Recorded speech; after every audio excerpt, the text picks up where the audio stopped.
नमो नमः। बच्चों, आज तुम्हारे क्लास 9 संस्कृत का PT1 क्वेश्चन पेपर का डिस्कशन करेंगे। ये तुम्हारे मणिका बुक के ऊपर आधारित क्वेश्चन पेपर है, ठीक है। और तुम्हारे PT1 क्वेश्चन जो है ना, सभी स्कूल में अलग अलग क्वेश्चन बनाते हैं, टीचर अपने हिसाब से बनाते हैं, लेकिन क्वेश्चन पैटर्न सेम रहता है, ठीक है। तो आज देखते हैं यहाँ पे क्या क्या क्वेश्चंस आया है, ओके। और कुछ एक्स्ट्रा ग्रामर भी है, संवाद पूर्ति और various type of grammar, okay. तो देखिए, क्लास 9 संस्कृत का पहला नंबर है संवाद पूर्ति। और बच्चों, तुम्हारे क्लास 9 संस्कृत का एक्सरसाइज भी प्लेलिस्ट में आप लोग देख सकते हो, शब्द रूप और भी पत्र लेखन, बहुत सारे क्वेश्चन आंसर का डिस्कशन किया गया था, ग्रामर का डिस्कशन किया गया था, बहुत सारे वीडियो आप लोग प्लेलिस्ट में पा सकते हैं। तो देखिए, एक नंबर, मंजूषा सहायतया संवाद पूर्ति ही पूर्वतम। मंजूषा के सहायता से हम संवाद पूर्ति करेंगे, ठीक है। संवाद वार्तालाप चल रहा है, ठीक है, डिस्कशन चल रहा है। अजय है, बोल रहा है अजय, हे विनोद त्वम ह्यः कुत्र गच्छ। अरे विनोद, तुम ह्यः मतलब यस्टरडे कहाँ गए थे। तो उत्तर क्या देगा विनोद, उत्तर क्या देगा। यहाँ पे ऑप्शंस है, अहम जंतुशालाम अगच्छम, ये IV नंबर हो जाएगा, ओके, पहला वाला में। उसके बाद त्वम केन सह जंतुशालाम अगच्छ, तुम किसके साथ जंतुशाला गए थे, किसके साथ। अहम जनकेन सह तत्र अगच्छम, ये हो जाएगा सेकेंड नंबर में, ओके।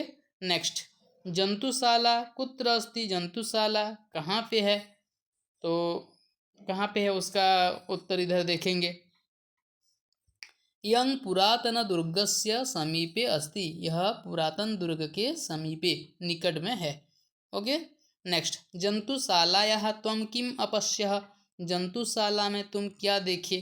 तो IV नंबर का आंसर क्या होगा, अहम तत्र अनेकान पशून विविधांच खगान अपश्यन, मैं वहाँ पे बहुत प्रकार का पशु और खगान मतलब चिड़िया देखा, ठीक है। जूयम कदा प्रत्यागच्छत, तुम कब लौट आए। विनोद, उसके बाद क्या बोला होगा, देखते हैं, वयम जंतुशालायाः सायंकाले गृहं प्रत्यागच्छाम, ठीक है, ये वाला हो जाएगा, ओके। उसके बाद नंबर 2, उच्चारणेषु शुद्धम उत्तरम चिनुत, शुद्ध उत्तर चुनेंगे। त वर्णस्य उच्चारणं स्थानं किम, त वर्ण का उच्चारण स्थान क्या है, दंत्य। त उच्चारण करने से हमारा दांत से जीवा का स्पर्श होता है, दंत्य होगा। रमेशः इति पदे कस्य वर्णस्य उच्चारण स्थानं मूर्धा भवति, र वर्णस्य, ठीक है, र वर्ण का उच्चारण स्थान मूर्धा है। ट वर्गस्य उच्चारण स्थान किम, ट वर्ग का उच्चारण स्थान क्या है, ये भी मूर्धन्य है, क्या है, मूर्धन्य। के नासिक्य वर्णाः सन्ति, कौन कौन नासिक्य वर्ण है, क्या क्या है, व, उसके बाद न्य, अण, न और म, ठीक है, ये पांचों। क वर्ग का लास्ट अक्षर, च वर्ग का लास्ट अक्षर, ठीक है, ट वर्ग का लास्ट अक्षर, त वर्ग का लास्ट अक्षर और प वर्ग का लास्ट अक्षर, ये पांचों को हम नासिका वर्ण कहते हैं। नंबर 3, संधि संधि विच्छेदम वा कुरुत, ब्राह्मणोपि क्या होगा, ब्राह्मणः प्लस अपि ब्राह्मणोपि, सर्पः प्लस च सर्पश्च, स्वयमेव स्वयं प्लस एव स्वयमेव, जलम प्लस अन्नम जलमन्नम, परोपकारणम पर प्लस उपकारणम परोपकारणम, समुचितम शब्दरूपम चित्वा रिक्त स्थानानि पूरयत, उचित शब्दरूप को चुनकर रिक्त स्थान भरेंगे। माधव नाम डैश आसीत विप्रः, देखिए तुम्हारे चैप्टर के अंदर से आया है, इसीलिए चैप्टर को आप बार बार रीडिंग कीजिए, देखना बहुत सारे आंसर आपका सॉल्व हो जाएगा। नकुलः विप्रस्य डैश अलूठत, बोलने वाला ब्राह्मण का चरण में लौटने लगा, ठीक है। तो 2 चरण है, चरण मतलब पैर, चरणयोः। उसके बाद ग नंबर, डैश धैर्यं नाशयते, शोकः धैर्यं नाशयते, पृथिव्यां 3 रत्नानि सन्ति, थर्ड नंबर हो जाएगा। डैश परितुष्टे दरिद्रः धनिकयोः भेदः नश्यति, मनसि, ठीक है, मनसि च परितुष्टे दरिद्रः धनिकयोः भेदः नश्यति। 5 नंबर, समुचितम धातुरूपम चित्वा रिक्त स्थानानि पूरयत, उचित धातुरूप चुनकर रिक्त स्थान भरेंगे। किंतु बालस्य अत्र रक्षकः न अस्ति। उसके बाद यदि अहम सत्वरम न गच्छामि, आई नंबर। ब्राह्मण सहज दारिद्र्यात् अचिन्तयत्, थर्ड नंबर। फलानाम् उद्गमैः तरवः नम्राः भवन्ति, आई भी नंबर। One number. वैनतेयः एकं पदम् अपि न गच्छति, ओके, सेकेंड नंबर। 6 नंबर। अधोलिखितं गद्यांशं पठित्वा प्रश्नानाम् उत्तराणि लिखत। नीचे दिए गए गद्यांश को पढ़कर प्रश्नों का उत्तर लिखेंगे। ठीक है, कुछ ये गद्यांश है। अविवेक परमा पदाम पदम चैप्टर के अंदर से एक गद्यांश है, उसी को देखकर हम आंसर देंगे। पहला नंबर, एक पदेन उत्तरतः, एक पद में उत्तर देंगे। माधव कुत्र वसति स्म, माधव कहाँ पे रहता था, कहाँ पे रहता था। माधव उज्जैन्यम, तो इतना ही लिखेंगे, वन वर्ड। ठीक है, क्योंकि एक पदेन है। ख नंबर, भार्या बालस्य रक्षार्थम कम अवस्थाप्य गता। भार्या मतलब उसकी पत्नी, ब्राह्मण की पत्नी अपने बच्चा का रक्षा करने के लिए किसको वहां पे रखकर वो गई, किसको। तो उत्तर होगा यहाँ पे देखो, स्व बालस्य रक्षार्थम तम अवस्थाप्य। बच्चे तम लिख देंगे, तम मतलब उसको, उसको मतलब किसको, तो आंसर तम लिखने से गलत हो जाएगा। तो इसके बदले में हम लिखेंगे माधवम, नहीं तो ब्राह्मणम, नहीं तो स्वपतिम। इन तीनों में से कोई भी लिखोगे तो करेक्ट होगा। ओके, उसके बाद पूर्ण वाक्य में उत्तर, पूरा वाक्य में उत्तर लिखेंगे। ब्राह्मण सहज दारिद्र्यात् किम अचिंतयत्। ब्राह्मण सहज से दारिद्र्य था, तो वो क्या सोचा। ब्राह्मण सहज दारिद्र्यात् अचिंतयत् यदि सत्वरम न गच्छामि तर्हि अन्यः कश्चित् श्राद्धार्थं वृतः भवेत्। उतना ही उसका आंसर होगा। ख नंबर, कार्यम यदि क्षिप्रम न क्रियते तदा किम भवति। कार्य अगर जल्दी नहीं करेंगे तो क्या होगा, तो लिख देंगे कार्यम यदि क्षिप्रम न क्रियते तदा तत् रसम कालः पीबति। उसका रस काल पी लेता है। ओके, नेक्स्ट नंबर, निर्देशानुसार उत्तर। निर्देश के अनुसार हम उत्तर लिखेंगे। अस्ति उज्जैन्यां माधव नाम विप्रः। उज्जैनी में माधव नाम का एक ब्राह्मण था। अस्मिन् वाक्ये कर्तृपदम किम। इस वाक्य में कर्ता पद क्या है, माधवः। उसके बाद आदानस्य अस्य विलोम पदम अत्र किम प्रयुक्तम। आदानस्य, आदान इसका विलोम पद यहाँ पे क्या है, आदानस्य प्रदानस्य। ओके, आदान का विलोम है प्रदान, तो आदानस्य षष्ठी विभक्ति में दिया है, इसीलिए प्रदानस्य होगा, वो भी षष्ठी विभक्ति का होगा। ब्राह्मण सहज दारिद्र्यात् अचिंतयत्। अस्मिन् वाक्य क्रियापदम किम। इस वाक्य में क्रियापद क्या है, अचिंतयत्। ठीक है, जो धातुरूप वाला होता है वही क्रियापद, अचिंतयत्। ओके, नंबर 7, अधोलिखितं पद्यांशं पठित्वा प्रश्नानाम् उत्तराणि लिखत। नीचे दिए गए पद्यांश को पढ़कर प्रश्नों का उत्तर देंगे। यहाँ पे एक पद्यांश दिया है, भवन्ति नम्रास्तरवः फलोद्गमैः नवाम्बुभिः भूरि विलम्बिनो घनाः अनुद्धताः सत्पुरुषाः समृद्धिभिः स्वभाव एवैषः परोपकारिणाम्। एकपदेन कुरुत। केषाम् उद्गमैः तरवः नम्राः भवन्ति। केषां फलानाम, फला यहाँ पे देखो फलोद्गमे है, फलानाम उद्गमे ही, फलोद्गमे ही होता है, तो यहाँ पे उद्गमे ही तो दिया हुआ है, तो हम क्या लिखेंगे, फलानाम। एक पद देना बोला है, फलानाम लिख देंगे। के समृद्धि भी अपि अनुद्धताः भवन्ति।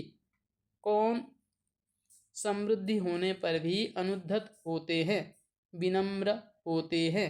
अनुद्धतः सत्पुरुषाः समृद्धिभिः, तो कौन है, सत्पुरुषाः। ओके, पूर्ण वाक्य में उत्तर, पूरा वाक्य में उत्तर दीजिए। परोपकारणम स्वभावः कीदृशः वर्तते। परोपकारियों का स्वभाव कैसा होता है। परोपकारणम स्वभावः अनुद्धतः सत्पुरुषाः समृद्धिभिः वर्तते। घनाः कैः भूरि विलम्बिनः जायन्ते। घन मतलब मेघ क्यों भूमि के प्रति झुके हुए रहते हैं। नव अम्बुभिः, घनाः नव अम्बुभिः भूरि विलम्बिनः जायन्ते। थर्ड नंबर, निर्देशानुसारम उत्तरद, निर्देश के अनुसार उत्तर दीजिए। केवलम प्रश्नद्वयम्। वृक्षः अस्य किम पर्यायवाची पदं प्रयुक्तं। वृक्षः के लिए यहाँ पे कौन सा पर्यायवाची पद यानी सिमिलर वर्ड प्रयोग किया गया है। क्या होगा, नम्रः प्लस तरवः, नम्रस्तरवः है, तो यहाँ पे तरवः वृक्षाः बहुवचन है। उसी प्रकार तरुः तरु तरवः तरवः होगा, ठीक है, उसका पर्यायवाची शब्द।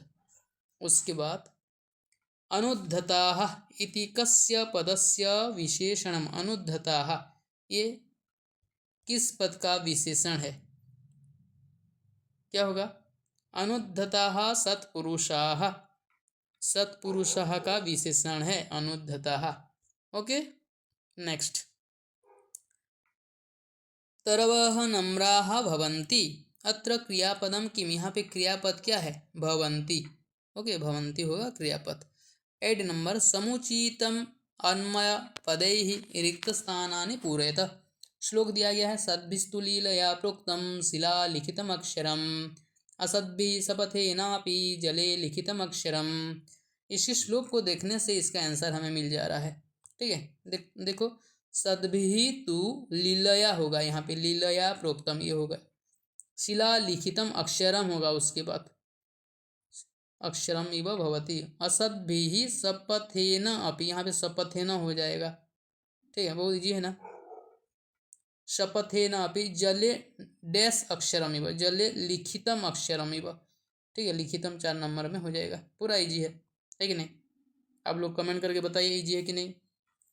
और बच्चों वीडियो को एक लाइक कर दीजिए, अब अपने दोस्तों को शेयर कर दीजिए। ओके, 9 नंबर, रेखांकित पदानां प्रश्न निर्माणं कृत। रेखांकित पदों का प्रश्न निर्माण करेंगे। केवलम प्रश्न चतुष्टयम्। उज्जयिन्यां माधव नाम विप्रह, छोड़ दिया है, विप्रह प्रतिवसति स्म। तो यहाँ पे नाम दिया है, इसीलिए यहाँ पे क्या होगा, किम नाम। ठीक है, किम पूरा वाक्य में लिखना है और उसके बाद लास्ट में क्वेश्चन मार्क देना मत भूलना, नहीं तो मार्क्स कट जाता है। नकुलस्य मुखं पादः रक्तेन विलिप्ताः, रक्तेन के न होगा। कालः तस्य रसं पिबति, तस्य क्या होगा, कस्य। पृथिव्यां 3 रत्नानि सन्ति, कति रत्नानि सन्ति। ओके, पाषाणखण्डेषु रत्नसंज्ञा विधीयते, केषु रत्नसंज्ञा विधीयते। नंबर 10, प्रसंगानुसारम शुद्धमर्थं विचिन्त्य लिखत। शुद्ध अर्थ, ठीक है, इसका मीनिंग क्या है वो हम लिखेंगे, जो अंडरलाइन किया गया है। नकुलं मृतम निरीक्ष्य विषादम अगच्छत, पहले उसका हिंदी मतलब को समझना है, अगर समझ लोगे उसका आंसर हमें मिल गया। ठीक है, नेवला को मरा हुआ देखकर, देखकर मतलब क्या है, दृष्टवा होगा कि श्रुत्वा होगा कि कृत्वा होगा कि भूत्वा होगा, क्या होगा, दृष्टवा होगा। Okay, very good. नेक्स्ट, सद्भिः तु लीलया प्रोक्तम, सज्जनों के द्वारा, ठीक है, लीलया प्रोक्तम बातों बातों में कहा गया अक्षर शिला में लिखा गया अक्षर के समान होता है, ऐसा तुम्हारे श्लोक में है। तो यहाँ पे सभी सज्जनों के द्वारा, यहाँ पे तृतीया विभक्ति बहुवचन है, तो सज्जन मतलब सद्भिः सज्जन ही होगा, क्या होगा, सज्जन ही, यहाँ भी तृतीया विभक्ति। 3rd नंबर, अविवेकः परमापदां पदम, बिना सोचे समझे किया गया कार्य बड़ा विपत्ति मुसीबत का स्थान है। पदम मतलब क्या है, स्थान, स्थानम होगा। यस्य तृष्णा विशाला भवति, तृष्णा मतलब क्या है, कामना। कालः तस्य रसं पिबति, रसं मतलब क्या है, आनंदम। उसके बाद खत्म हो गया।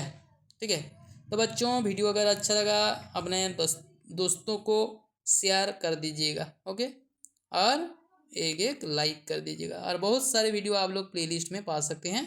हमारे चैनल में जुड़े रहने के लिए हमारे चैनल को सब्सक्राइब कर दीजिए। फिर मिलेंगे एक नए वीडियो के साथ, तब तक थैंक यू।